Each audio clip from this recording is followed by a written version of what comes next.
Bapa di surga, kami bersyukur bahwa malam ini kami kembali bisa berkumpul untuk belajar firman, dan kami masih melanjutkan pembahasan tentang pro kontra berkenaan dengan persembahan persepuluhan.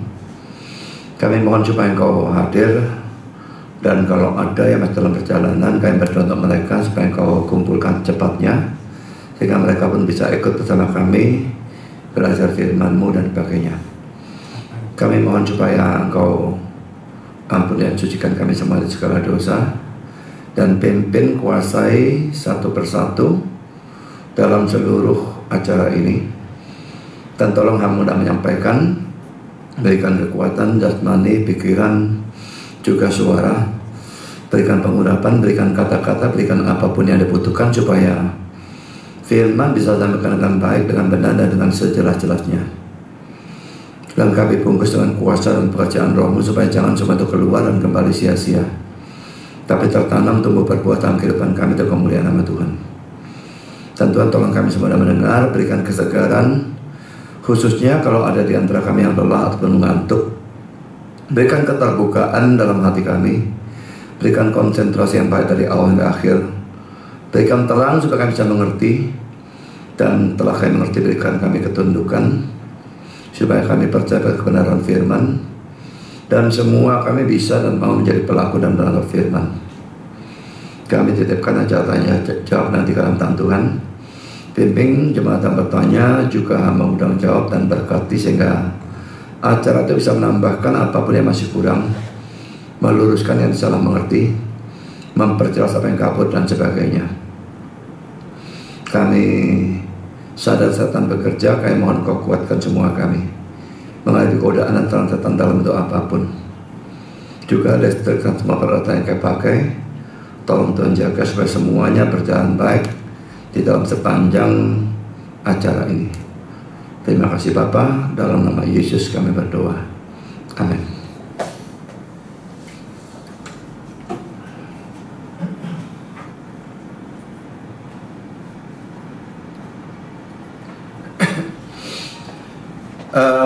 Ini adalah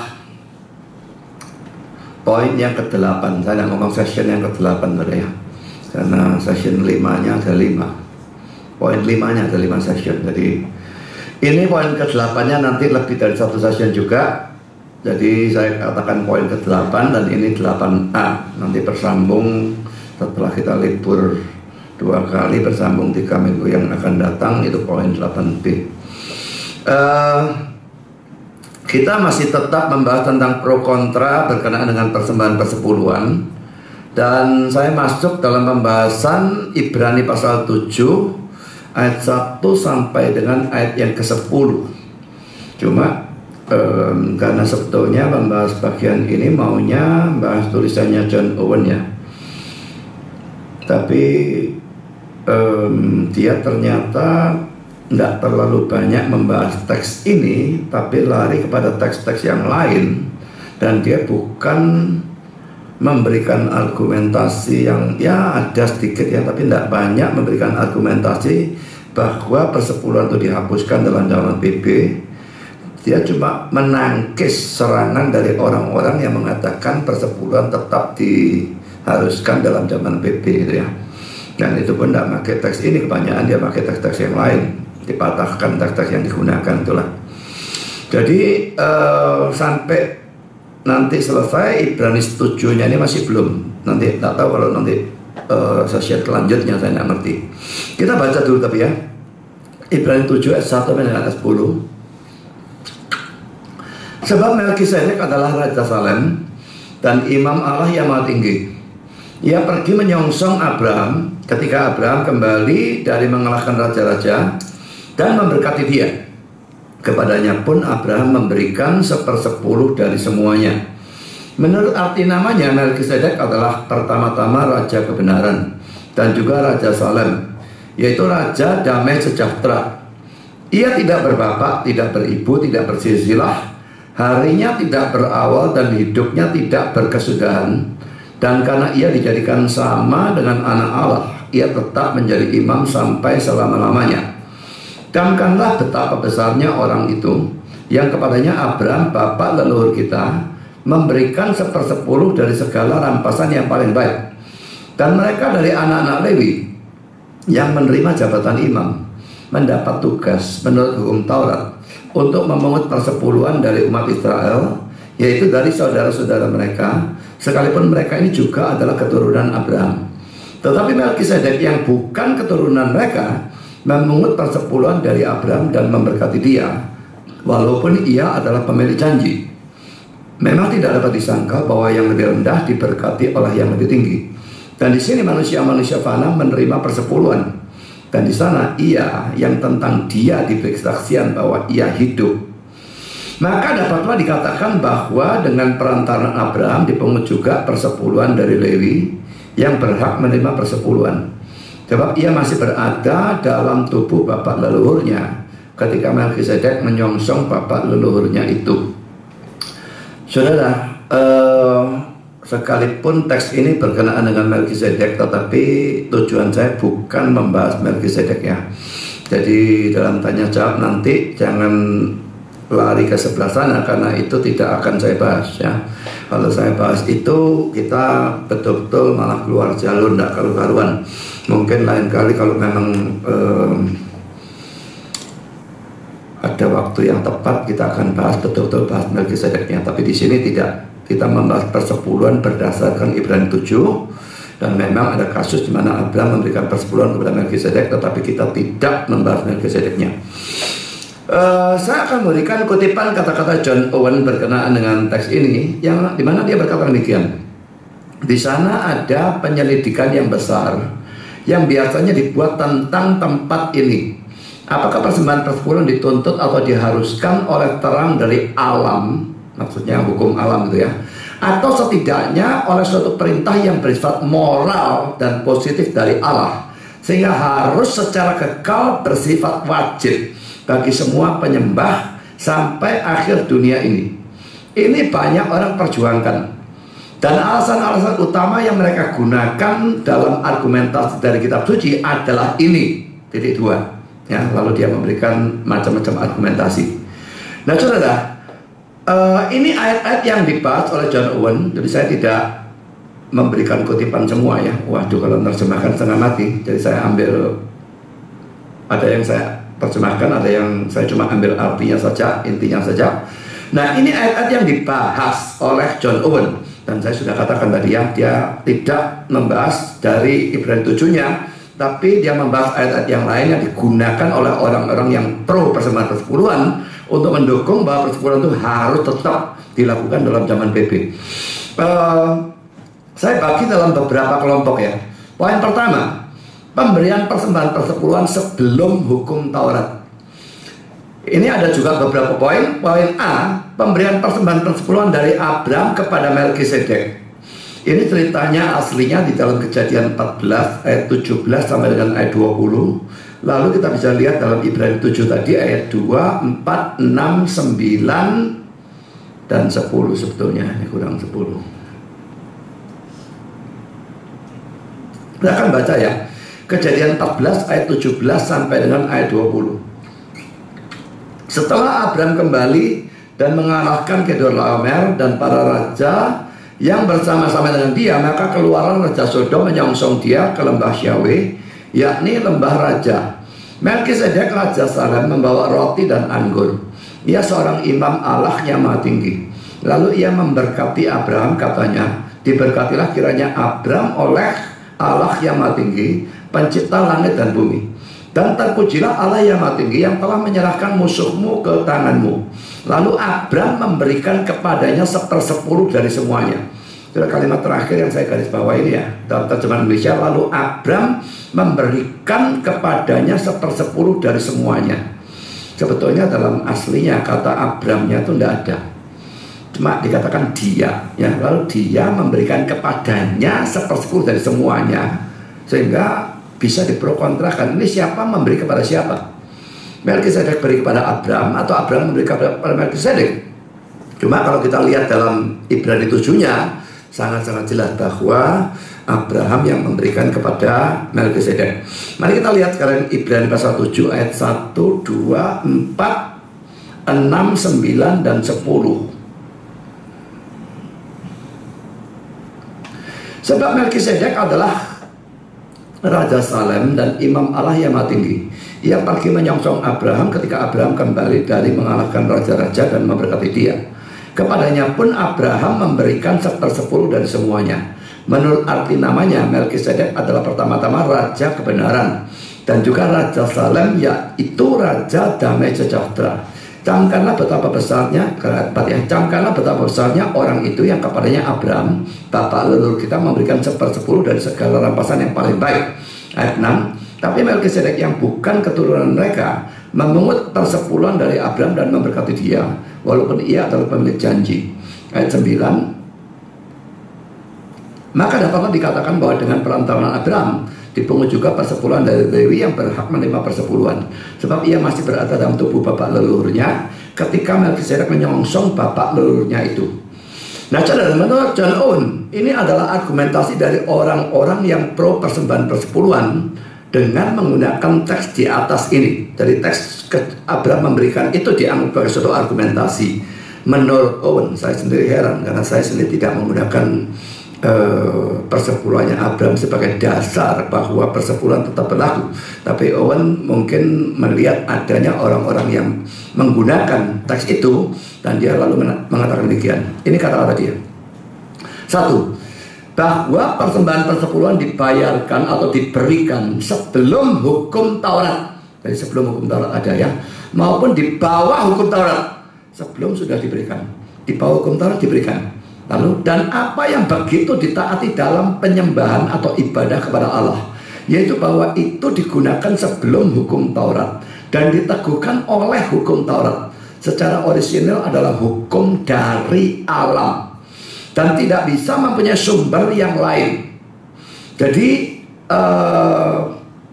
dia menganggap bahwa orang-orang yang pro persembahan persepuluhan menggunakan argumentasi seperti ini. Kalau persembahan persepuluhan sudah diberikan oleh Abraham kepada Melkisedek pada saat hukum Taurat belum ada, maka berarti itu sebetulnya dari hati nuraninya. Nah, kalau dari hati nuraninya itu hukum alam, lalu disahkan pada waktu hukum Taurat itu dikeluarkan, gitulah ya. Nah, kalau memang itu dari hati nurani dan itu hukum alam, maka itu mestinya berlaku kekal. Nah, John Owen lalu membahas secara panjang lebar. Dan saya tidak menerjemahkan kata-kata dia, biarpun saya berikan kutipannya dalam bahasa Inggris, tapi saya berikan di sini intinya saja ya. Jadi saya tidak terjemahkan, tapi saya berikan tulisannya di sana. Owen berkata bahwa hukum tentang larangan makan darah juga sudah ada sebelum hukum Taurat, yaitu Kejadian 9 ayat 4. Ini zamannya Nuh ya. Hanya daging yang masih ada nyawanya, yakni darahnya, janganlah kamu makan. Nah, lalu dalam hukum Taurat itu disahkan ya, memang betul-betul dilarang dalam Imamat 17 ayat 5, ayat 6, ayat 11 dan ayat 14. Maksudnya supaya orang Israel membawa korban sembelihan mereka yang biasa dipersembahkan mereka di padang kepada Tuhan ke pintu kemah pertemuan dengan menyerahkannya kepada imam untuk dipersembahkan kepada Tuhan sebagai korban keselamatan. Imam harus menyiramkan darahnya pada mezbah Tuhan di depan pintu kemah pertemuan dan membakar lemaknya menjadi bau yang menyenangkan bagi Tuhan. Ayat 11. Karena nyawa makhluk itu ada di dalam darahnya, dan aku telah memberikan darah itu kepadamu di atas mezbah untuk mengadakan pendamaian bagi nyawamu. Karena darah mengadakan pendamaian dengan perantaraan nyawa. Ayat 17. Karena darah itulah nyawa segala makhluk. Sebab itu aku telah berfirman kepada orang Israel, darah makhluk apapun janganlah kamu makan. Karena darah itulah nyawa segala makhluk. Setiap orang yang memakannya haruslah dilenyapkan. Jadi sebelum Taurat sudah ada dalam Kejadian 9 4. Lalu di sini dalam hukum Taurat darah itu dilarang. Lalu saudara, dalam perjanjian baru hal itu dilarang dalam Kisah Rasul 15 ayat 19 sampai dengan 21. Lalu ayat 28 dan ayat 29. Ini salah tulis. Sebab itu aku berpendapat bahwa kita tidak boleh menimbulkan kesulitan bagi mereka dari bangsa-bangsa lain yang berbalik pada Allah, Tetapi kita harus menulis surat kepada mereka supaya mereka menjauhkan diri dari makanan yang telah dicemarkan berhala-berhala, dari percabulan, dari daging binatang yang mati dicekik, dan dari darah. Binatang kalau mati dicekik, darahnya tidak keluar, ya, nah itu tidak boleh dimakan. Dia harusnya disembelih, darahnya dikeluarkan, maka baru boleh dimakan, mestinya begitu. Jadi kalau binatang mati dicekik dilarang, maksudnya karena ada darah di dalamnya. Tapi masih tambah lagi, dan dari darah. Karena ayat 21. Sebab sejak zaman dahulu hukum Musa diberitakan di tiap-tiap kota, dan sampai sekarang hukum itu dibacakan tiap-tiap hari Sabat di rumah-rumah ibadat. Sekarang ayat 28. Sebab adalah keputusan Roh Kudus dan keputusan kami, supaya kepada kamu jangan ditanggungkan lebih banyak beban daripada yang perlu ini. Kamu harus menjauhkan diri dari makanan yang dipersembahkan kepada berhala, dari darah, dari daging binatang yang mati cekik, dan dari percabulan. Jikalau kamu memelihara diri dari hal-hal ini, kamu berbuat baik. Sekianlah, selamat. Jadi saudara, dilarang dalam Kisah Rasul 15, tetapi tentang teks terakhir ini, Owen dalam hal ini saya setuju dengan dia, mengatakan bahwa larangan dalam perjanjian baru ini hanya berlaku untuk suatu jangka waktu tertentu saja. Ya, saya setuju dengan dia dalam hal ini, dan saya tidak akan membahas hal itu di sini karena itu berada di luar topik pembahasan kita. Kalau mau cari pelajaran tentang Kisah Rasul pasal 15 di mana saya sudah pernah membahas itu. Jadi soal itu berlaku sementara saja. Makanya dalam perjanjian baru sekarang sebetulnya kita mau makan darah itu tidak apa-apa, tidak bisa ini diberlakukan. Nah, lalu Owen berkata bahwa larangan makan darah itu yang ada sebelum hukum Taurat, lalu dilarang di bawah hukum Taurat, dan ada dalam perjanjian baru. Tapi itu tetap tidak berarti bahwa itu merupakan hukum moral ataupun hukum alam. Nah, demikian juga kata dia, kalau orang-orang yang bilang persembahan persepuluhan, oh diberikan sebelum hukum Taurat, dipecahkan dalam hukum Taurat, berarti itu hukum alam, itu hukum moral. Dia bilang kalau memang seperti itu, ini dua dibandingkan, ini larangan makan darah ini bagaimana? Ini juga sudah ada sebelum Taurat, disahkan dalam, dilarang juga dalam perjanjian baru. Ini tetap termasuk hukum seremonial. Nah, jadi bahwa ada pemberian persepuluhan sebelum hukum Taurat, lalu diharuskan memberikan persepuluhan dalam hukum Taurat, itu tidak berarti bahwa hukum persepuluhan termasuk dalam hukum alam ataupun hukum moral. Jadi itu cara John Owen mematahkan argumentasi itu. Lalu saudara, lanjutannya saya juga memberikan konteksnya ya, tapi saya tidak menerjemahkan, saya berikan intinya saja. Tentang persembahan persepuluhan dari Abraham, John Owen mengatakan bahwa itu adalah persembahan persepuluhan dari rampasan perang. Dan rampasan perang itu tidak ada keharusannya dalam hukum Taurat untuk memberikan persembahan persepuluhan, gitu ya. Kan dari hal yang lain, tapi bukan dari rampasan perang, ini menurut dia. Dan dia memberikan contoh-contoh kasus di mana dari hasil rampasan perang tidak diambil persembahan persepuluhan, tetapi ada yang semua dimusnahkan, ada macam-macam hal ya. Tapi tidak ada yang dari rampasan perang lalu diambil 1/10 untuk diberikan kepada Tuhan. Itu tidak ada kasusnya. Kasusnya cuma kasus Abraham saja. Dan dia memberikan contoh-contoh ini ya. Yang pertama dalam kasus Yeriko. Kita lihat Yosua pasal 6 ayat 18, 19, dan 24. Tetapi kamu ini, jagalah dirimu terhadap barang-barang yang dikhususkan untuk dimusnahkan, supaya jangan kamu mengambil sesuatu dari barang-barang yang dikhususkan itu setelah mengkhususkannya, dan dengan demikian membawa kemusnahan atas perkemahan orang Israel dan mencelakakannya. Segala emas dan perak serta barang-barang tembaga dan besi adalah kudus bagi Tuhan. Semuanya itu akan dimasukkan ke dalam perbendaharaan Tuhan. Kita loncat ke 24. Tetapi kota itu, Yeriko ya, dan segala sesuatu yang ada di dalamnya dibakar mereka dengan api. Hanya emas dan perak, barang-barang tembaga dan besi ditaruh mereka di dalam perbendaharaan rumah Tuhan. Jadi saudara, cuma emas, perak dan sebagainya, hal tentu Tuhan tuntut berikan kepada rumah perbendaharaan. Yang lain musnahkan habis. Tidak ada persembahan persepuluhan di sini. Nah, ini kasus pertama yang diberikan sebagai contoh oleh John Owen. Kasus kedua, dalam kasus perang lawan Amalek, 1 Samuel pasal 15.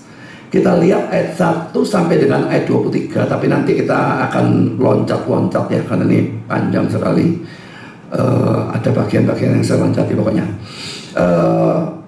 Berkatalah Samuel kepada Saul, aku telah diutus oleh Tuhan untuk mengurapi engkau menjadi raja atas Israel umatnya. Oleh sebab itu dengarkanlah bunyi firman Tuhan.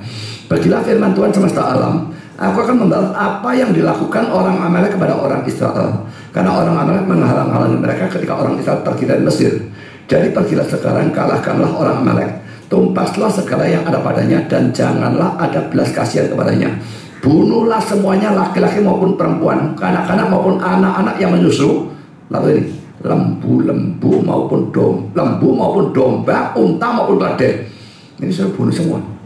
Ini musnahkan. Tidak ada persepuluhan Tuhan. Ini termasuk harta kan, ya, ternak ya. Lalu ayat 7. Lalu Saul memukul kalah orang Amalek mulai dari Hawilah sampai ke Syur yang di sebelah timur Mesir. Agag raja orang Amalek ditangkapnya hidup-hidup, tetapi segenap rakyatnya ditumpasnya dengan mata pedang. Tetapi Saul dan rakyat itu menyelamatkan Agag dan kambing, domba, dan lembu-lembu yang terbaik dan tambun, pula anak lembu dan segala yang berharga. Tidak mau mereka menumpas semuanya itu, tetapi segala hewan yang tidak berharga dan yang buruk, itulah yang ditumpas mereka. Lalu datanglah firman Tuhan kepada Samuel demikian, aku menyesal karena aku telah menjadikan Saul raja, sebab ia telah berbalik daripada aku dan tidak melaksanakan firmanku. Maka sakit hatilah Samuel dan ia berseru-seru pada Tuhan semalam-malaman. Lalu Samuel bangun pagi-pagi untuk bertemu dengan Saul. Tetapi diberitahukan kepada Samuel demikian, Saul telah ke Karmel tadi dan telah didirikan baginya suatu tanda peringatan. Kemudian ia balik dan mengambil jurusan ke Gilgal. Ketika Samuel sampai kepada Saul, berkatalah Saul kepadanya, diberkatilah kiranya engkau oleh Tuhan, aku telah melaksanakan firman Tuhan. Tetapi kata Samuel, kalau begitu apakah bunyi kambing domba yang sampai ke telingaku dan bunyi lembu-lembu yang kudengar itu? Jawab Saul, semuanya itu dibawa daripada orang Amalek, sebab rakyat menyelamatkan kambing domba dan lembu-lembu yang terbaik dengan maksud untuk mempersembahkan korban kepada Tuhan Allahmu, tapi selebihnya telah kami tumpas. Lalu berkatalah Samuel kepada Saul, sudahlah, aku akan memberitahukan kepadamu apa yang difirmankan Tuhan kepadaku tadi malam. Kata Saul kepadanya, katakanlah. Sesudah itu berkatalah Samuel, bukankah engkau, walaupun engkau kecil pada pemandanganmu sendiri, telah menjadi kepala atas suku-suku Israel, dan bukankah Tuhan telah mengurapi engkau menjadi raja atas Israel? Tuhan telah menyuruh engkau pergi dengan pesan, pergilah, tumpaslah orang-orang berdosa itu, yakni orang Amalek, berperanglah melawan mereka sampai engkau membinasakan mereka. Mengapa engkau tidak mendengarkan suara Tuhan? Mengapa engkau mengambil jalan dan melakukan apa yang jahat di mata Tuhan? Lalu kata Saul kepada Samuel, aku memang mendengarkan suara Tuhan dan mengikuti jalan yang telah disuruh Tuhan kepadaku, dan aku membawa Agag raja orang Amalek, tetapi orang Amalek itu sendiri telah kutumpas. Tetapi rakyat, menyalahkan rakyatnya, rakyat mengambil dari jalan itu kambing domba dan lembu-lembu yang terbaik dari yang dikhususkan untuk ditumpas itu, untuk mempersembahkan korban kepada Tuhan Allahmu di Gilgal. Jadi yang disalahkan rakyat juga tujuannya diambil untuk dipersembahkan kepada Tuhan, kan kita baik ya. Tapi ada dua perhatikan. Tetapi jawab Samuel, apakah Tuhan itu berkenan kepada korban bakaran dan korban sembelihan sama seperti kepada mendengarkan suara Tuhan? Sesungguhnya mendengarkan lebih baik daripada korban sembelihan, memperhatikan lebih baik daripada lemak domba-domba jantan.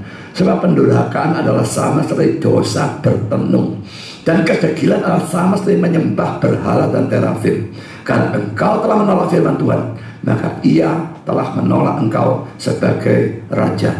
Jadi saudara, perintahnya basmi semua, orangnya, binatangnya, hartanya habisi semua, tidak boleh jalan. Tidak ada persembahan-persepuluhan sama sekali. Tuhan tidak peduli.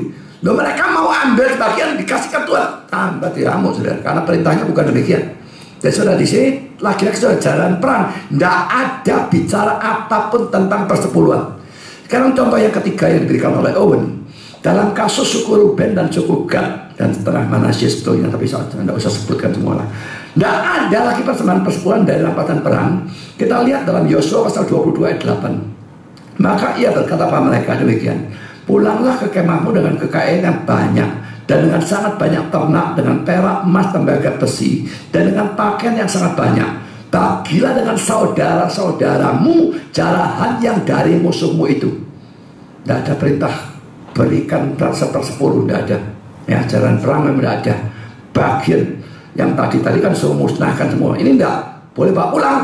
bagian, tapi tidak pernah ada urusan persepuluhan.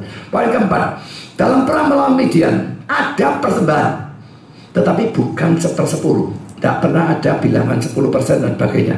Mari kita lihat bilangan 31 ayat 28 sampai dengan ayat yang ke-30. Dan engkau harus mengkhususkan upeti bagi Tuhan dari para prajurit yang keluar bertempur itu, yakni 1 dari setiap 500. Ini 2 per mil sudah ya. Baik dari manusia, baik dari lembu, dari keledai, dan dari kambing domba. Dari yang setengah yang telah didapat mereka haruslah engkau mengambilnya, lalu menyerahkannya kepada Imam Eleazar sebagai persembahan khusus bagi Tuhan. Tetapi dari yang setengah lagi yang untuk orang Israel lain, haruslah engkau mengambil 1 ambilan dari setiap 50. Berarti 2%. Ya, baik dari manusia, baik dari lembu, dari keledai, dan dari kambing domba, jadi dari segala hewan. Lalu menyerahkan semuanya pada orang Lewi yang memelihara kemah suci Tuhan. Jadi saudara, ada persembahan. Tapi apakah ini persepuluhan? Sama sekali tidak. Tidak ada bilangan 1/10, tidak ada bilangan 10%, tidak ada sama sekali. Kita lihat bilangan 31 ayat 48 sampai dengan 50. Lalu mendekatlah para pemimpin tentara, yakni kepala-kepala pasukan 1000 dan kepala-kepala pasukan 100 kepada Musa, serta berkata kepadanya, hamba-hambamu ini telah menghitung jumlah prajurit yang ada di bawah kuasa kami, dan dari mereka tidak ada seorang pun yang hilang. Dari waktu perang itu tidak ada yang mati, sudah. Ya, penjagaan Tuhan begitu luar biasa, tidak ada yang mati.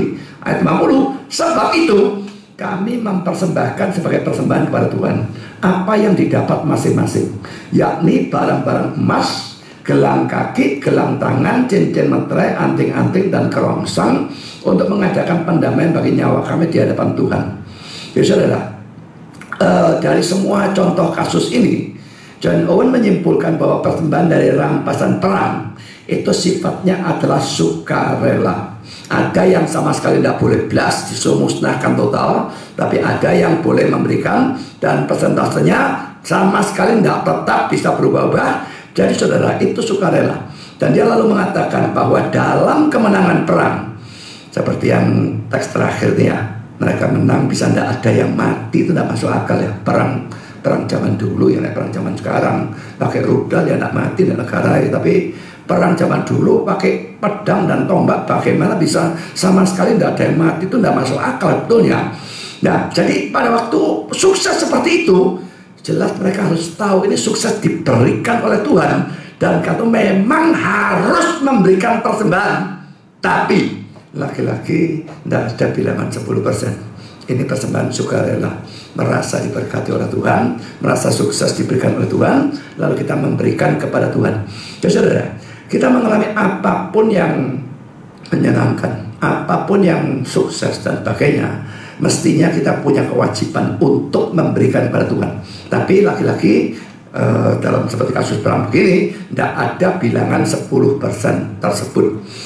Jadi saudara, ini semua poin A ya, tentang kasus Abraham memberikan kepada Melkisedek 1/10.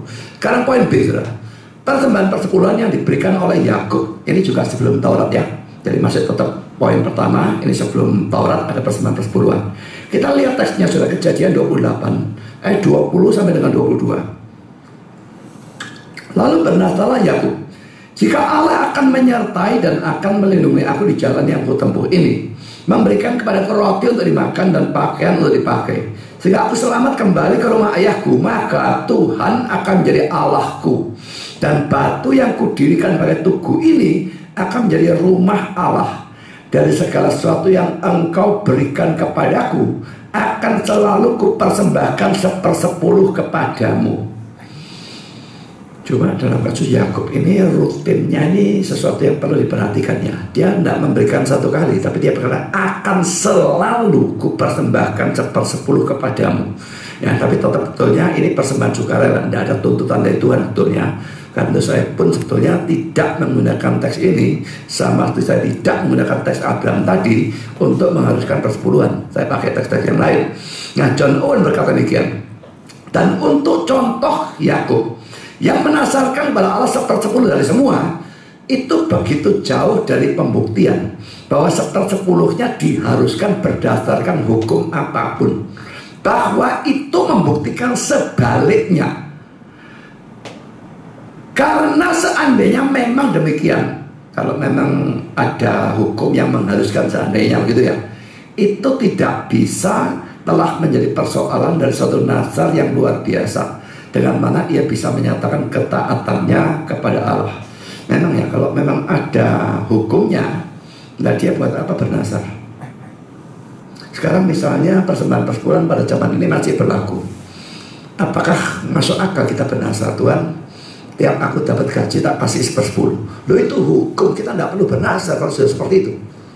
Nah di sini ya aku bernazar, Owen berkata itu justru membuktikan tidak ada hukumnya pada saat itu. Nah, saya tidak merasa perlu untuk membahas argumentasi John Owen, baik dalam kasus Abraham maupun dalam kasus Yakub, karena saya sendiri tidak menggunakan kedua kasus ini sebagai dasar untuk mengharuskan persembahan persepuluhan dalam zaman perjanjian baru. Ya, jadi saya cuma berikan saja pandangannya dia, cara dia berargumentasi dan sebagainya. Tapi saya tidak membahas karena memang mau dua teks ini dibuang sebagai dasar, saya tidak bermasalah karena saya sendiri tidak menggunakan. Karena poin kedua, jadi poin pertama tadi sebelum Taurat ya. Poin yang kedua, dari ajaran-ajaran Yesus sendiri. Ini beberapa poin juga. Poin A, 2 poinnya. Poin A dari Matius 23 ayat 23. Celakalah kamu hai ahli Taurat dan orang-orang Farisi, hai kamu orang-orang munafik. Sebab persepuluhan dari selasih, adas mas dan jintan kamu bayar, tetapi yang terpenting dari hukum Taurat kamu abaikan, yaitu keadilan dan belas kasihan dan kesetiaan. Yang satu harus dilakukan dan yang lain jangan diabaikan. Nah sekarang saudara, ini kata-kata John Owen. 2. Tuhan kita Yesus Kristus sendiri berbicara tentang persembahan persepuluhan dari selasih dan jintan, menyetujuinya, menegaskan bahwa hal-hal itu tidak boleh diabaikan atau dihapuskan, sekalipun merupakan contoh hal-hal yang paling kecil yang bisa diberikan dari kewajiban. Jadi dia setuju, Yesus memang mengajar ya. Sekarang ayat yang kedua, poin B, Matius 22-21. Ini malah saya tidak pernah tahu tuman ada orang menggunakan teks ini. John Owen membahas teks ini, bagi saya terasa aneh ya. Jawab mereka gambar dan tulisan kaisar. Jadi ini yang orang tanya, haruskah bayar pajak pada kaisar dan sebagainya. Yesus minta uang, tunjukkan uangnya, lalu ini gambar siapa? Lalu jawab mereka gambar dan tulisan kaisar. Lalu kata Yesus kepada mereka, berikanlah kepada kaisar apa yang wajib kamu berikan kepada kaisar, dan kepada Allah apa yang wajib kamu berikan kepada Allah. Dan saudara, John Owen berkata demikian. 3. Ia kelihatannya dengan cara yang sama mempunyai rasa hormat kepadanya pada waktu ia memerintahkan untuk memberi kepada kaisar hal-hal yang kaisar punya, dan kepada Allah hal-hal yang Allah punya, yang adalah persembahan persepuluhan. Hukum Taurat berkenaan dengannya diteguhkan dengan ini, yang membuktikan itu sebagai bukan hukum upacara.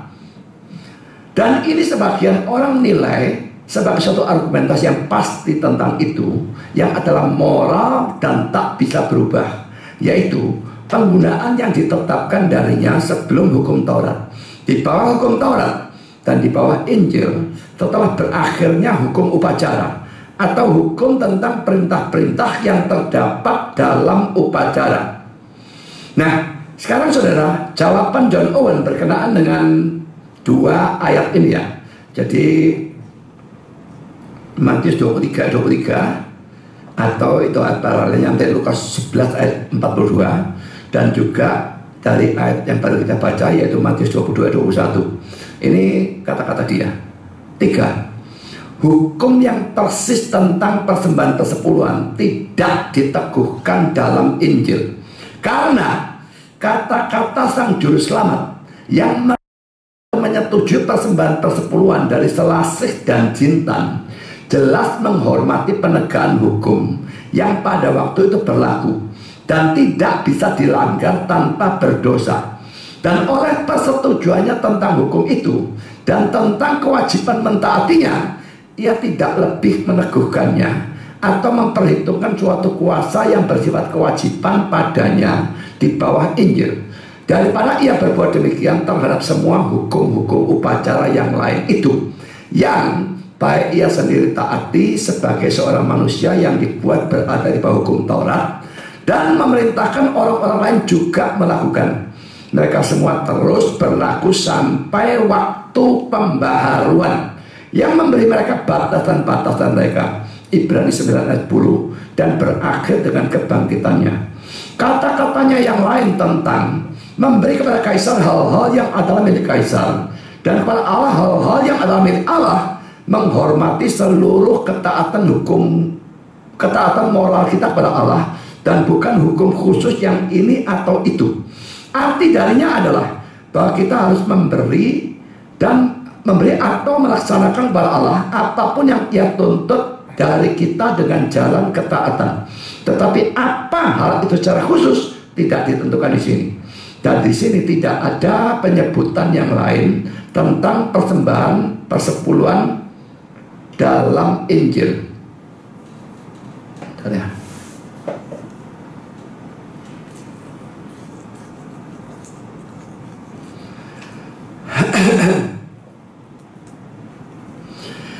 Oke, saya akan berikan tanggapan saya terhadap kata-kata di sini ya.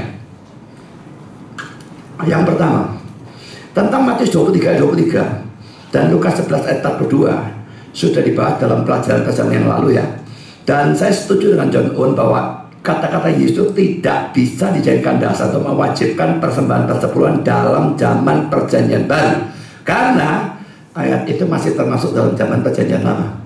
Ya, jadi dia akan berkata, Yesus memang menyetujui persepuluhan, tapi sama saja kalau dia misalnya disunat, dia merayakan perjamuan Paskah dan sebagainya, itu semua masih dalam zaman Perjanjian Lama sampai masa pembaruan baru berubah semua. Ya, jadi ini tidak bisa dijadikan dasar. Dan saya sama menganggap bahwa Matius 23 ayat 23 dan juga Lukas 11 ayat 42 tidak bisa dijadikan dasar mewajibkan orang berikan persepuluhan dalam zaman Perjanjian Baru, karena ayat itu masih termasuk Perjanjian Lama. Batas antara PL dan PB secara teologis adalah kematian Kristus. Owen tadi mengatakan kebangkitan, saya tidak ngerti kenapa. Tapi saya bukan kebangkitan, kematian ya. Jelas pada waktu dia mati ada gempa bumi dan tirai bait suci terbelah. Itu jelas Tuhan bubarkan semua itu ya. Jadi jelas di situ titik perubahan dari PL menjadi PB. Jadi saya setuju saudara, ayat itu tidak bisa dipakai. Kita kalau mau mengharuskan harus pakai ayat yang lain. Tapi penggunaan ayat yang John Owen gunakan, yaitu Ibrani 9 ayat 10, saya tidak setuju kalau ayat itu digunakan, karena menurut saya ayat itu berkenaan dengan ceremonial law. Konteksnya jelas menunjukkan hal itu. Saya tidak akan bacakan di sini karena panjang sekali. Kita bisa baca seluruh Ibrani pasal 9 dan lihat dengan jelas itu bicara ceremonial law. Ibrani 9 ayat 10 berkata demikian, karena semuanya itu di samping makanan, minuman, dan berbagai macam pembasuhan hanyalah peraturan-peraturan untuk hidup insani yang hanya berlaku sampai tibanya waktu pembaharuan. Saudara baca sendiri di rumah ya. Konteksnya jelas, itu bicara ceremonial law. Nah, penggunaan ayat ini oleh John Owen menunjukkan bahwa Owen menganggap bahwa hukum tentang persembahan persepuluhan termasuk dalam ceremonial law. Dan itu saya tidak setuju. Dia memang secara eksplisit mengatakan, ada bagian entah nanti kapan mungkin akan saya tunjukkan, dia menganggap itu sebagai ceremonial law. Tapi kayak menurut saya tidak punya argumentasi yang jelas menurut saya. Tapi pokoknya dia menganggap itu sebagai ceremonial law. Sekarang sudah poin kedua, bagaimana dengan pembahasan John Owen tentang Matius 22-21? Saya baca sekali lagi ya ayat ini. Jawab mereka, gambar dan tulisan Kaisar. Lalu kata Yesus kepada mereka, berikanlah kepada Kaisar apa yang wajib kamu berikan kepada Kaisar, dan kepada Allah apa yang wajib kamu berikan kepada Allah. Saudara, saya sendiri bukan cuma untuk saya ya, tapi pada waktu saya membaca, mempelajari dan sebagainya, nggak tahu kalau saya lupa ya, tapi saya tidak pernah ingat ada penafsir manapun menggunakan ayat ini sebagai dasar dari hukum tentang persembahan persepuluhan harus dipraktekkan dalam Perjanjian Baru. Saya tidak pernah tahu. Ya, saya sendiri tidak menggunakannya. John Owen sendiri mengatakan ayat ini berhubungan dengan semua hukum moral. Tetapi apa hukum itu tidak ditentukan di sini. Jadi kalau hukum tentang persembahan persepuluhan bisa dibuktikan termasuk dalam hukum moral, maka itu bisa dimasukkan di sini. Dan dalam pelajaran di depan saya sudah memberikan bukti dari sudut saya bahwa hukum tentang persembahan persepuluhan termasuk dalam hukum moral dan bukan hukum upacara atau ceremonial law. Hal yang ketiga yang ingin saya berikan sebagai pembahasan ya tentang kata-kata John Owen tadi ya. Dia menggunakan apa yang disebut dengan istilah argument from silence, argumentasi dari kediaman. Silent itu diam ya, tapi silence itu kata bendanya, maka saya tambah ke dan an di belakang. Cuma repotnya kalau disambung jadi kediaman itu tempat tinggalannya, maka ke saya berikan dash, diam, dash, an. Nah, jadi argument from silence. Saudara, dia mengatakan tidak ada penyebutan yang lain tentang persembahan persepuluhan dalam Injil. Dan itu menurut dia berarti Injil tidak meneguhkan hukum tentang persembahan persepuluhan. Dan menurut saya ini adalah argument from silence, argumentasi dari kediaman. Dan dalam perdebatan argumentasi seperti ini tidak mempunyai kekuatan. Saya sendiri agak heran ya. Dan Owen ini orang yang luar biasa hebat dalam debat, luar biasa sebetulnya. Mengapa di sini bisa sampai menggunakan argumentasi seperti ini? Bagi saya sama sekali tidak masuk akal. Kalau argument from silence itu bisa digunakan, punya kekuatan argumentasi, sudah bisa keluar segala macam ajaran tidak karu-karuan. Sadar bahwa Yesus tidak pernah dikatakan mandi. Apakah dia memang tidak pernah mandi? Lucu lah saudara kayak gitu ya. Jadi kita tidak bisa hanya karena Alkitab tidak pernah sebutkan lalu kita anggap memang tidak ada. Tidak bisa seperti itu ya, itu sama sekali tidak masuk akal. Dan ini sudah saya bahas dalam pelajaran awal. Secara umum firman Tuhan berlaku selama-lamanya, kecuali kalau ada ayat lain yang menghapuskannya. Misalnya Matius pasal 10 ya, waktu Yesus mengutus mereka berdua-dua dan sebagainya, tak boleh bawa dompet, tak boleh bawa ini, sandal dua, sandal bawa, maksud saya dua itu dua pasang tak boleh ya, bawa satu pasang saja, baju dua lain tak boleh, bawa macam semua tak boleh. Tapi saudara, belakangan itu dianulir. Dia dulu tak suruh begini-begini, gimana? Oh tetap cukup. Sekarang kalau punya bawa. Berarti yang dulu itu dianulir. Ada ayatnya jelas sekali. Dan kalau dalam Matius 10 itu sasaran penginjilan harus orang Yahudi, bahkan Samaria yang termasuk Yahudi belas tidak boleh, apalagi bangsa lain tidak boleh. Tapi dalam Matius 28 ayat 19, pergi jadikan semua bangsa muridku, jelas menganulir hal itu. Jadi saudara, kalau ada menganulir seperti itu, baru kita bisa mengatakan firman Tuhan itu dihapuskan. Dan menurut saya tidak ada keharusan perjanjian baru memberikan hukum tentang persembahan persepuluhan atau meneguhkan hukum tentang persembahan persepuluhan yang ada dalam perjanjian lama. Tidak perlu diteguhkan. Pokoknya tidak menghapuskan. Menurut saya itu berlaku terus. Jadi seperti yang sudah saya katakan tempoh hari, bukan orang yang pro persembahan persepuluhan yang harus memberikan ayat PB untuk mendukung kelangsungan persembahan persepuluhan. Tapi sebaliknya, orang-orang yang anti persembahan persepuluhan, atau maksudnya mengatakan sudah tidak perlu lagi, tidak harus lagi, dia yang harus memberikan ayat PB untuk menghapuskan persembahan persepuluhan. Ya, jadi kalau mereka menuntut mana ayatmu, loh, terbalik. Aku tidak perlu ngasihkan ayat karena firman Tuhan tuh secara umum berlaku seterusnya. Hanya kalau ada ayat menghapuskan baru berhenti. Tapi kalau tidak ada, ya dia berlaku terus. Jadi bukan saya yang harus berikan ayat PB untuk mendukung kelangsungan persembahan persepuluhan, tapi mereka menghapuskan yang harus memberikan ayat PB untuk menghentikan persembahan persepuluhan. Ini kata-kata Gary W. Demaris dalam komentarnya tentang Imamat 27 ayat 30 sampai 33. Saya kira di bagian awal saya sudah pernah kutip ini, saya kutip ulang. Sementara perjanjian baru tidak secara khusus menyatakan lagi atau menyatakan ulang tradisi tentang memberikan persembahan persepuluhan, perjanjian baru pasti tidak pernah menyingkirkannya. Apa yang Allah berikan kepada Musa dan orang-orang Ibrani pada zaman dahulu dimaksudkan untuk kita juga.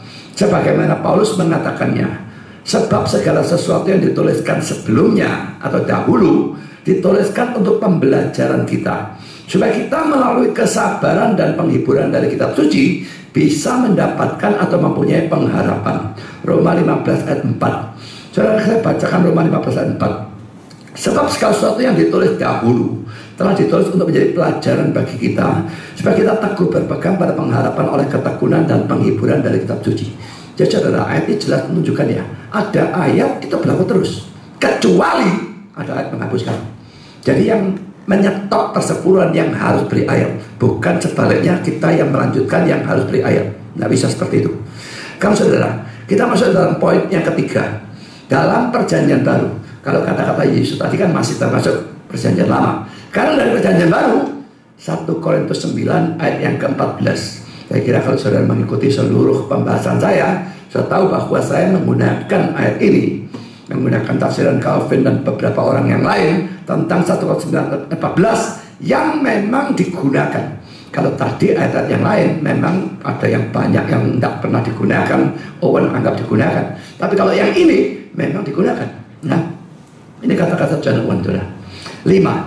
Tentang anggapan-anggapan ini, sang rasul, maksudnya Paulus ya, yang sedang membahas persoalan ini tidak menggunakan hak atau hukum tentang persembahan persepuluhan, sekalipun dalam berhubungan secara langsung dengan tujuannya, seandainya hukum itu tidak dihapuskan, karena bermaksud untuk membuktikan bahwa pelayan-pelayan Injil harus disokong secara murah hati dalam pekerjaan mereka dengan hal-hal duniawi dari mereka. Bagi siapa pelayan-pelayan itu mengelola hal-hal dari Allah, ia berargumentasi dari terang dari alam, kesamaan atau kesetaraan yang umum dari kasus-kasus yang lain, analogi dari penegakan hukum, peraturan-peraturan keadilan dengan hukum khusus dari Kristus dalam Injil, tetapi tidak menyebut tentang hak alamiah atau secara hukum dari persembahan persepuluhan.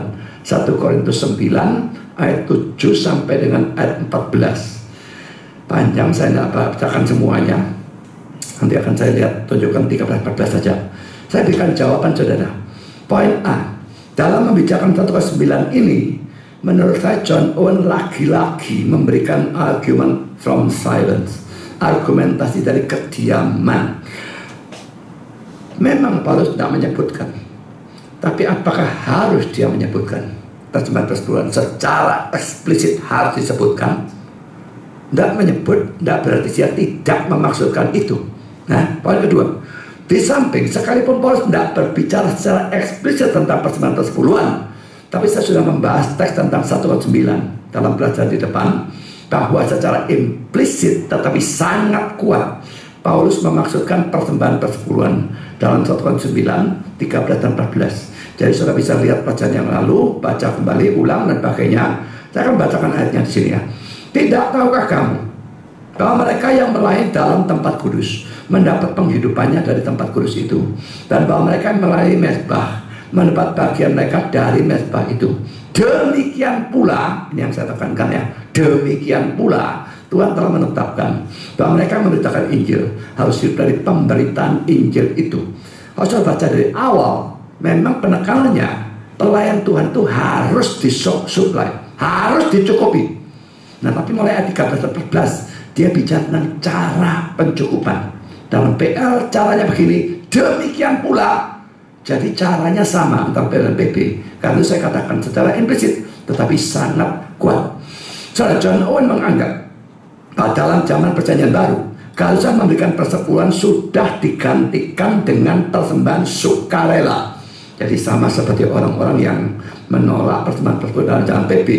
Mereka mengatakan dalam PB sukarela. Saudara, saya kepengen tahu ayatnya di mana. Saya sudah buktikan tempoh hari, tidak ada ayatnya, saudara. Semua yang sukarela itu 2 Korintus 9, 7 dan sebagainya itu bicara bukan persembahan kepada Tuhan, tapi persembahan untuk menolong sesama orang Kristen yang miskin. Yang sukarela untuk Tuhan itu dari mana? Ya, menggantikan perjalanan persepuluhan laginya. Menurut saya itu tidak pernah ada, ya. Dan dia tetap menekankan keharusan orang Kristen untuk mencukupi kebutuhan hamba Tuhan yang full timer, tetapi tidak memberikan ketentuan berapa persen yang harus diberikan oleh orang-orang Kristen dalam hal itu. Saudara, sekarang mari kita lihat kata-kata John Owen-nya. Mari kita baca, yang ini panjang ya, agak panjang banget menurut saya. Konsentrasi kita ya. Karena merupakan kewajiban dari mereka yang dipekerjakan dalam pelayanan kudus atau keramat untuk menerima apa yang Tuhan Kristus telah tetapkan untuk penyokongan mereka, dan dengan cara dari penetapannya. Demikian juga tanpa khawatir keinginan atau keluhan untuk menerima atau tunduk di dalamnya. Jadi kalau Tuhan sudah berikan caranya begini, maka pelayan-pelayan Tuhan dia mesti terima dan mesti tunduk. Ya, tentu saja saya setuju dalam hal itu ya. Saya lanjutkan. Demikianlah dengan imam-imam pada zaman kuno atau dulu. Mereka harus menerima bagian mereka dan menerima atau tunduk dalam bagian mereka.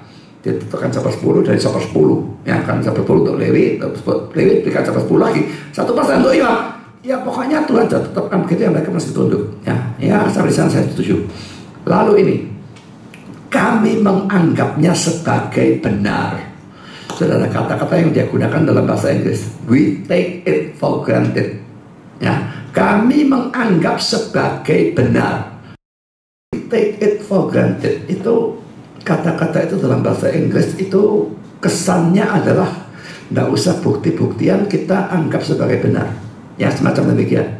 Kami menganggapnya sebagai benar bahwa cara pemeliharaan diubah berkenaan dengan pelayan-pelayan atau pendeta-pendeta dari hal-hal kudus di bawah perjanjian baru.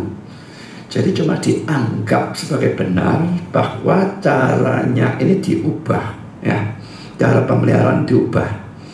Lalu saya lanjutkan bahwa hukum pemeliharaan diambil atau disingkirkan. Kalau dibuang total, gak usah memelihara, ya, dia tidak setuju ya. Merupakan ketololan tertinggi untuk dibayangkan. Jadi dia sama sekali tidak setuju kalau tidak usah digobris lah pemeliharaan, gak usah. Tidak, dia tetap harus memelihara. Nah, karena dia katakan bahwa hukum pemeliharaan diambil atau disingkirkan merupakan ketololan tertinggi untuk dibayangkan. Karena itu ditegaskan dengan begitu eksplisit atau jelas oleh Sang Juru Selamat sendiri dan Rasulnya. Lukas 10 ayat 7, 1 Korintus 9. Tetapi diajarkan bahwa di sini terletak keadaan yang merugikan, bahwa mengingat imam-imam di bawah perjanjian lama mempunyai suatu bagian tertentu yang merupakan hak mereka secara hukum atau sah, dan mereka bisa menuntutnya sebagai milik mereka. Sekarang itu diserahkan pada kontribusi sukarela dari mereka yang mendapatkan manfaat dan keuntungan dari jerih payah mereka. Sekarang, sekalipun mereka seringkali, bahkan pada umumnya, lalai dalam kewajiban mereka, dan melalui cinta terhadap dunia sekarang ini sangat sedikit atau terbatas dan terbelakang dalam kontribusi mereka, pelayan-pelayan atau pendeta-pendeta tidak bisa disokong dalam pekerjaan mereka dalam takaran apapun yang bisa sebanding dengan sokongan-sokongan dari imam-imam pada zaman kuno atau dulu. Di samping kelihatannya tidak layak bagi seorang pelayan Injil yang seharusnya dihargai dan dinyatakan oleh Sang Rasul sebagai layak untuk mendapat kehormatan ganda, untuk bergantung pada kehendak dan seakan-akan pada kemurahan hati dari umat yang mungkin saja banyak di antara mereka sendiri adalah miskin dan rendah.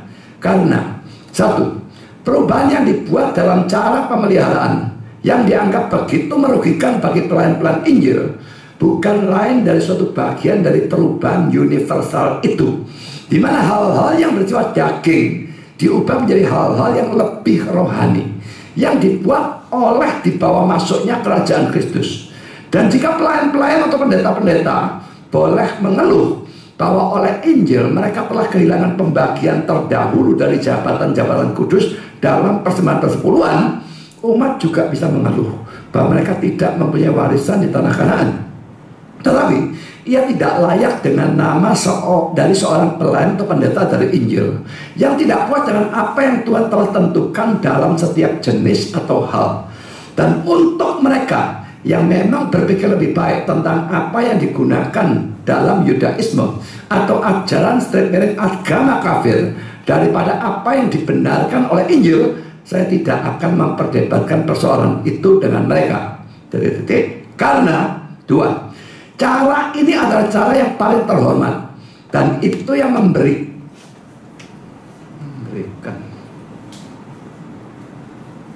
dan itu yang memberikan hormat terbesar kepada mereka. Bahkan pangeran-pangeran dan penguasa-penguasa dunia mendapat penghasilan dan sokongan mereka dari kekayaan bangsa atau orang-orang.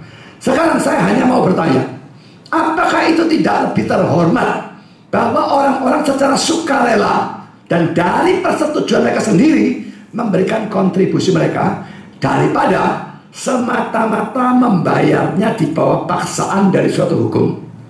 Ya, karena itu, karena Rasul kita memberitahu kita bahwa Tuhan kita telah menetapkan bahwa mereka yang memberitakan Injil harus hidup dari Injil, dan semua ketaatan pada peraturan-peraturan dan hukum-hukum yang ditetapkan harus sukarela. Jika pelayan-pelayan atau pendeta-pendeta malu dan menilai tidak layak untuk menerima apa yang dikontribusikan seperti itu dengan cara dari ketaatan sukarela, biarlah mereka mencoba. Jika mereka bisa sukses membujuk diri mereka sendiri untuk menerimanya seperti itu dari dia, dan dalam namanya yang tidak malu untuk menerimanya, bahkan jika itu hanyalah secangkir air dingin, tetapi itu datang dari suatu pikiran yang bebas dan sukarela atau mau. Pada waktu ia meremehkan penghasilan dari seluruh dunia pada paksaan, jika mereka tidak mau berbuat demikian, cara atau jalan yang terbaik mereka adalah meninggalkan pelayanannya dan mengambil apa yang lebih terhormat. Bagi saya menilai bahwa jalan atau cara pemeliharaan pelayan-pelayan atau pendeta-pendeta oleh tindakan kebaikan yang sukarela dalam suatu jalan atau cara dari kewajiban dan ketaatan kepada Kristus, sekalipun untuk kecil kemungkinannya, merupakan sesuatu yang sangat berlimpah-limpah, tetapi paling terhormat dari semua yang lain. Kata-kata yang bagian terakhir mendekati bawah ya, saya kira memang ada yang agak membingungkan. Saya sendiri terus terang tidak ngerti, tapi poinnya jelas sekali saya kira ya. Nah, saya akan berikan jawabannya. Yang pertama, John Owen mengatakan bahwa pelayan-pelayan Tuhan, pendeta-pendeta dan sebagainya ya, harus tunduk atau menerima hukum tentang pemeliharaan mereka yang Tuhan tetapkan. Tentu saya setuju, asal dia bisa buktikan bahwa memang jalan yang ditetapkan itu sukarela yang dia tekankan ya. Kalau memang bisa dibuktikan jelas bahwa memang sukarela, ya harus setuju. Tidak mau setuju ya memang benar omongan dia mandekot dari pelayanan. Nah, tak bisa enggak, harus setuju, saya setuju. Cuma apakah bisa dibuktikan, itu yang tanda tanya besar bagi saya ya. Yang kedua, John Owen menganggap bahwa dua teks di bawah ini yang tadi dibacakan ya, menunjukkan bahwa hukum pemeliharaan terhadap pelayan-pelayan Tuhan tetap berlaku. Kita lihat Lukas 10 ayat 7. Tinggallah dalam rumah itu, makan dan minumlah apa yang diberikan orang kepadamu, sebab seorang pekerja patut mendapat upahnya. Bagian yang ditekankan yang seorang pekerja patut mendapat upahnya, itu saya kira dikutip lagi entah di mana, Timotius atau apa. Janganlah berpindah-pindah rumah. Karena 1 Korintus 9 ayat 13, tidak tahukah kamu bahwa mereka yang melayani dalam tempat kudus mendapat perintahnya dari tempat kudus itu, dan bahwa mereka yang melayani mesbah mendapat bagian mereka dari mesbah itu. Demikian pula Tuhan telah menetapkan bahwa mereka memberitakan Injil harus diberikan pemberitaan Injil itu juga, dari pemberitaan Injil itu. Tetapi saudara, dia juga menambahkan kalimat yang saya tadi tekankan ya. Saya tidak senang sama sekali dengan kata-kata ini ya. We take it for granted that the way of maintenance is changed as to the ministers of holy things under the New Testament. Kami menganggapnya sebagai benar bahwa cara pemeliharaan diubah berkenaan dengan pelayan-pelayan atau pendeta-pendeta dari hal kudus di bawah perjanjian baru. Saudara, saya tidak percaya ada apapun yang bisa dengan seenaknya dianggap sebagai benar. We take it for granted. Itu kata-kata yang saya sangat tidak senang ya. Tanpa dasar atau bukti Alkitab, tidak bisa we take it for granted, menganggap sebagai benar. Dengan dasar Alkitab apa dia menganggap sebagai benar? bahwa hukum pemeliharaan terhadap pelayan Tuhan diubah dalam zaman perjanjian baru. Tetap sama-sama harus mencukupi. Cuma yang di sini 10%, yang di sini sukarela. Itu diubah. Dan itu we take it for granted. Ini yang saya sama sekali tidak senang. Ya. Dia mengatakan bahwa hukum pemeliharaan terhadap pelayan Tuhan pada zaman PL diubah pada zaman PB. Dalam PL memang ditentukan 1/10 dan sebagainya. Dalam PB bersifat sukarela. Dan kelihatannya dia menggunakan 2 ayat atau 2 teks Alkitab sebagai dasar. Yang pertama 1 Korintus pasal 9. Saya tidak punya waktu bacakan ini semua. Silakan baca sendiri. Yang kedua adalah 1 Timotius 5 ayat 17. Ini saya berikan ayatnya. Penatua yang baik pimpinannya patut dihormati 2 kali lipat, terutama mereka yang dengan jerih payah berkhotbah dan mengajar. Saudara, 2 teks ini kalau saya mau baca 1 Korintus 9 dan juga baca 1 Timotius 5 17 ini, dilihat dari mana gerangan bahwa teks-teks itu menunjukkan perubahan sistem. Hukum pemeliharaan yang tadinya itu 10% diubah menjadi sukarela. Saya tidak bisa melihat dari mana pun, saudara. 1/9 itu silahkan baca seluruh pasal dan gabungkan dengan 1 Timotius 5 ayat 17. Saya tidak bisa melihat di mana gerangan perubahan tersebut berasal. Tidak ada. Makanya saya katakan we take it for granted. Kami menganggapnya sebagai benar. Diberikan dasarnya sama sekali tidak mendukung sedikit pun bagi saya. Bahkan saya sudah membahas pelajaran di depan bahwa kata-kata demikian pula dalam 1 Korintus 9 ayat 14 menunjukkan persamaan cara pemeliharaan pelayan Tuhan pada zaman PL dan pada zaman PB. Saya kira ayat ini sudah kita baca 2 kali, tidak usah kita baca untuk ketiga kalinya. Tapi perhatikan ayat 13 itu cara dalam PL.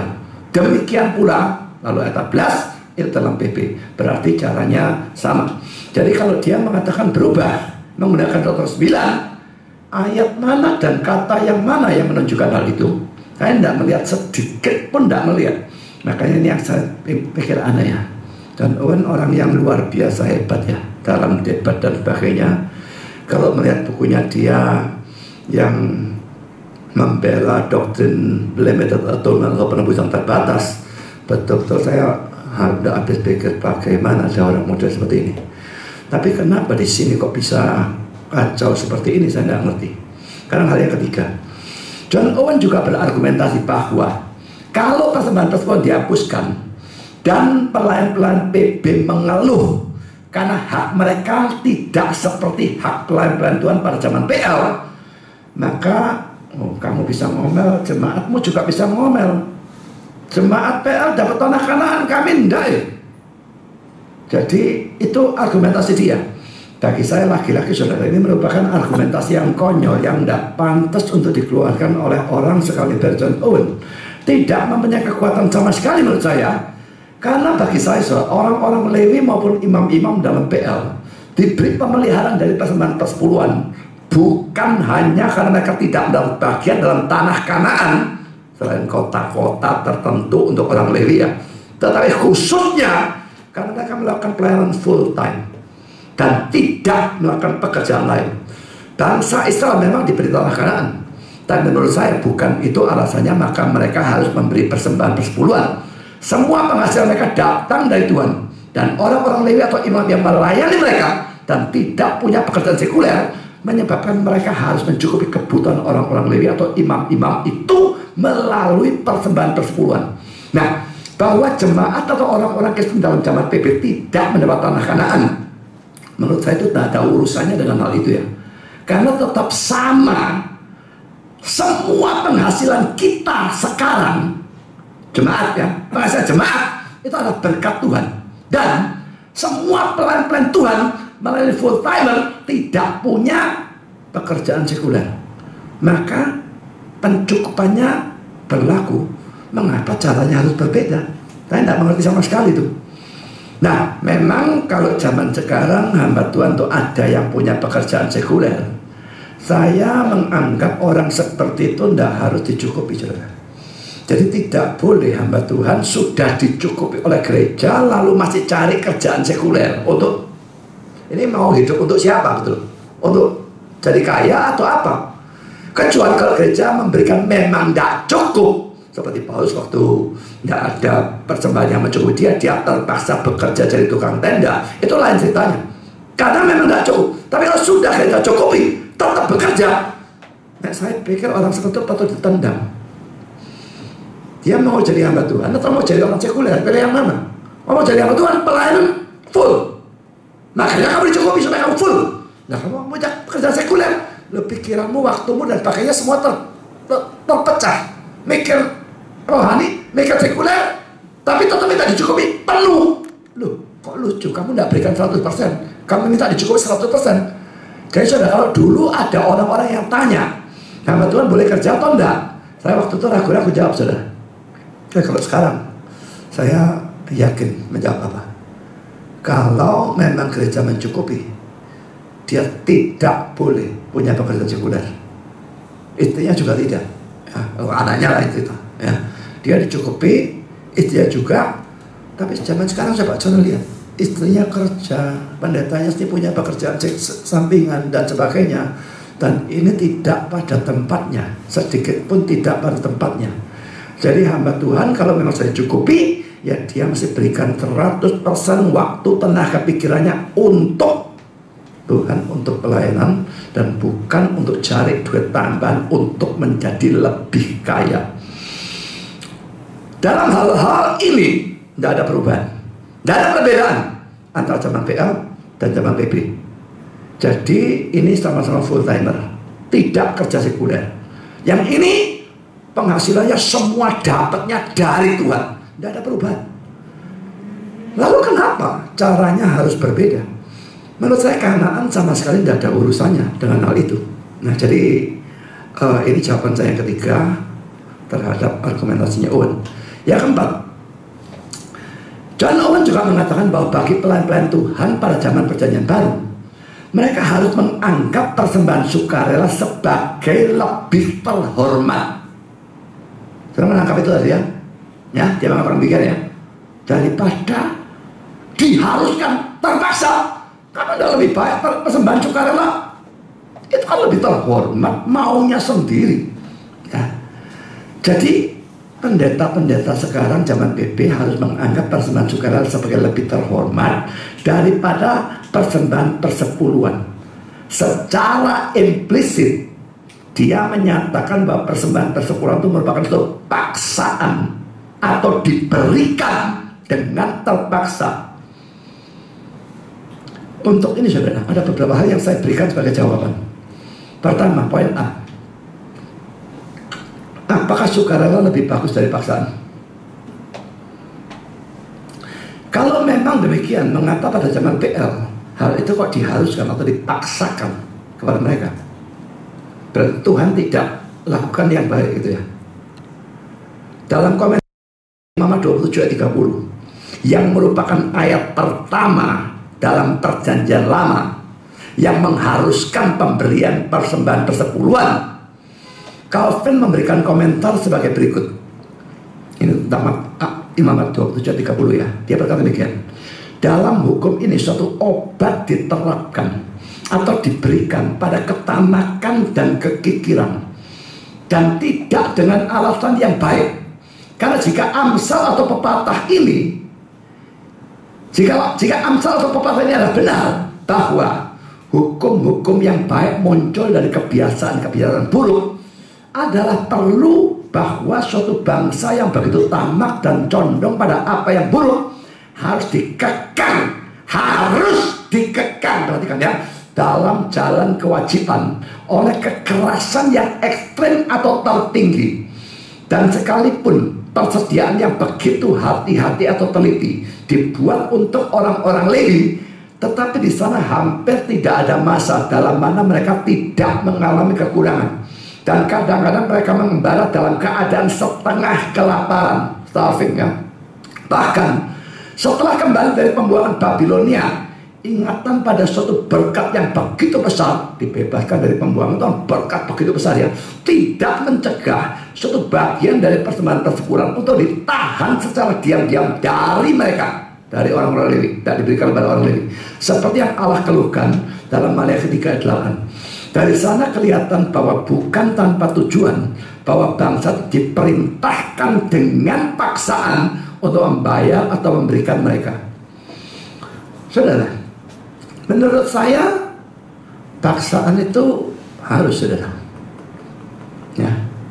Dan sekarang poin B saya berikan, ini sangat berhubungan. Mayoritas hukum-hukum Tuhan dalam PL maupun PB adalah suatu keharusan, paksaan boleh dikatakan. Kalau memang mau diartikan seperti oleh Owen, sama seperti dalam menggunakan hari-hari yang ada, yang seharusnya semuanya 7 hari semuanya untuk Tuhan mestinya, tapi Tuhan memberikan keharusan, ini paksaan kalau mau dikatakan seperti itu, untuk memberikan secara mutlak 1 dari 7 hari untuk dia. Itu pun tidak mencegah mayoritas orang Kristen untuk tetap bekerja pada hari Minggu, tidak berbakti dan sebagainya, dan dengan demikian melanggar hukum itu. Diharuskan saja, dipaksa saja, mereka langgar. Nah nio wes sukarela saja mulai sekarang. Nek mau berbakti silakan berbakti, nek mau berbakti silakan tidak berbakti. Jadi kok pendeta khotbah seyogyanya hari Minggu berbakti yo nek isa, nek gak iso yo apa boleh buat, gak budal kabeh, saudara. Diharuskan saja, dibawa dengan ancaman dan sebagainya, orang tetap boros, orang tetap kerja, apalagi tidak diharuskan. Saudara, hukum Tuhan yang mana dalam PL maupun PB yang sukarela? Pelayanan harus atau tidak? Harus. Memberi kata Injil harus atau tidak? Harus. Orang lakukan tidak? Tidak. Berdoa harus atau tidak? Harus. Orang tidak doa. Belajar firman harus? Harus. Orang tidak belajar firman. Semua saudara harus. 10 hukum Tuhan itu harus semua. Mana yang tidak harus? Harus kita tidak lakukan. Kalau sakarep pula, nek bisa laku nonnya, tidak bisa ya sudah, tidak jalan kabeh. Apakah sukarela lebih baik dan lebih bagus dari harus? Saya kok tidak yakin itu sedikit pun. Nah yang ketiga lagi sekarang tambahnya, apakah suatu hukum yang mengharuskan sesuatu atau melarang sesuatu harus kita taati dengan terpaksa? Dia berkata kalau persepuluhan tetap jalan terpaksa. Kalau sukarela itu lebih terhormat. Loh, dengan dasar apa mengatakan kalau persepuluhan diharuskan itu lalu kita memberikan dengan terpaksa? Kalau harus, apakah kita melakukan itu mesti terpaksa? Bisa terpaksa, ya saya setuju. Tapi apakah harus itu berarti pasti terpaksa? Loh, kalau saudara berbakti kepada Tuhan itu sudah diharuskan loh. Saudara berbakti dengan terpaksa? Ya silakan kalau seperti itu ya, hari saudara berantakan. Loh, terus terang kadang-kadang saya terpaksa. Kalau saya sakit misalnya gitu ya, hujan banter banjir gitu ya, waduh harus kebaktian. Bisa kadang-kadang merasa terpaksa. Terus kalau tidak ada apa-apa, harus ada keinginan dari dalam saudara ya, untuk berbakti dan enjoy. Kita senang dengan firman Tuhan. Apa sudah terpaksa? Sudah terpaksa lah kok datang. PA itu diharuskan sebetulnya, karena kita diharuskan belajar firman. Tidak semutlak kebaktian minggu, tapi tetap harus menurut saya. Berapa orang yang datang PA? Dalam semua gereja, bandingkan yang datang dalam kebaktian dan yang datang dalam PA. Berapa perbandingannya? Jauh sekali. Dalam kita melayani, dalam kita berdoa, dalam kita melakukan apapun, semua diharuskan. Apakah kita melakukannya dengan terpaksa? Saudara melayani dengan terpaksa?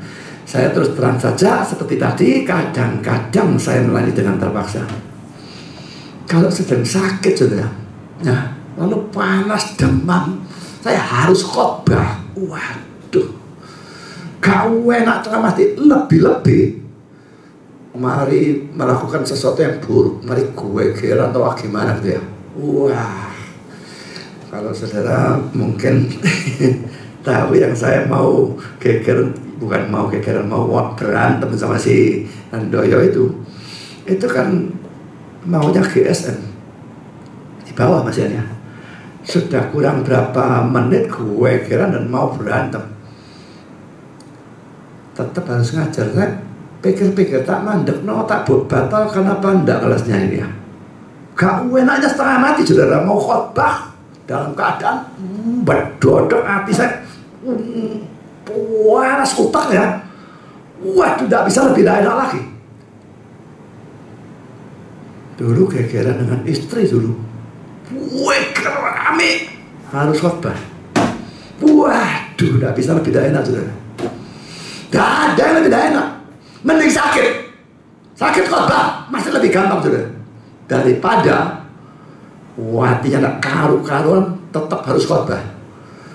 Nah, tapi tetap ya ada terpaksanya. Tapi di sisi lain saya juga tetap ini tetap untuk Tuhan. Tapi kalau hal itu tidak ada, saya khotbah itu lakukan dengan sukacita. Saya senang khotbah. Seperti Roy juga mengatakan, aku senang khotbah. Salah satu hal yang saya senang dari Roy, dia senang khotbah. Banyak pendeta senang khotbah, bukan senang khotbah, senang duitnya, bukan senang khotbahnya. Duitnya juga senang, terus terang saja ya. Tapi khotbahnya saya senang.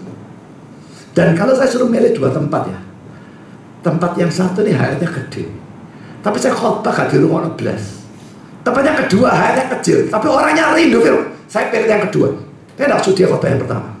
Kamu tidak senang dengar firman, jangan panggil saya. Tidak peduli kamu bayar berapa.